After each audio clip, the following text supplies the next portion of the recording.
કાયદામાં રહેશો તો ફાયદામાં રહેશો, પણ કાયદો કોઈના બાપનો નથી. કાયદામાં તમે નહીં રહો તો તમે પણ ફાયદામાં નહીં રહો.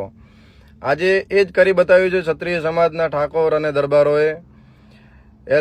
પાટણના અંદર ઝીલિયા ગામના અંદર જે બનાવ બન્યો હતો એના અંદર 18 ક્ષત્રિય સમાજના ભાઈઓને બહુ ઢોર માર મારવામાં આવ્યો હતો. પાટણના અંદર વરઘોડું ગાડીને અમને બહુ લાઠીચાર્જ કરીને પબ્લિકને રાજી કરવામાં આવી હતું પોતાની ઇમેજ બચાવવા માટે કરીને.